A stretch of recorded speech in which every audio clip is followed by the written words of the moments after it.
નમસ્કાર મિત્રો, આજે તારીખ થઈ 13 અને 13 તારીખે આપણે સોખડા ગામ પાસે જે ફેક્ટરી છે ત્યાં પહોંચ્યા છે ને અહીંયા પહોંચવાનું એકમાત્ર કારણ એ છે કે જેતપર ખામે જે છેલ્લા દોઢક મહિનાથી આંદોલન ચાલી રહ્યું છે ને આ આંદોલનમાં જે ભાગ લેનાર જે અલગ અલગ ધંધા સાથે સંકળાયેલા તેવા ધંધાર્થીઓને ત્યાં અલગ અલગ એજન્સીઓ દ્વારા તપાસ હાથ ધરવામાં આવી છે। ગતકાલે કાંતિલાલ અમૃતિયા છે જે રાજ્યમંત્રી તેઓના ભાઈ રાકેશભાઈ અમૃતિયા તેઓના સ્ટોન ક્રશર ખાતે પીજીવીસીએલ અને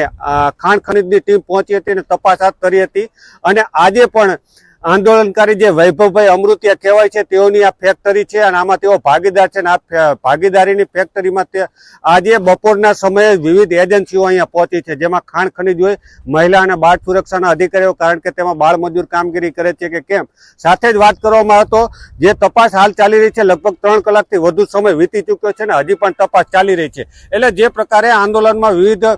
જોડાતા હોય આંદોલનકારીઓ તેઓને ક્યાંક ને ક્યાંક દબાવવાનો પ્રયત્ન થતા તેવું હાલ તો લાગી રહ્યું છે ને અત્યારે આપણે સોખડા પાસે જે ફેક્ટરી આવેલી છે ને આ ફેક્ટરી બહાર ઊભા છે। અત્યારે ખાણ ખનીજ વિભાગ દ્વારા તપાસ ચાલી રહી છે, તપાસમાં શું બહાર આવશે તે જોવાનું રહ્યું, પરંતુ હાલ તો તપાસ ચાલી રહી છે।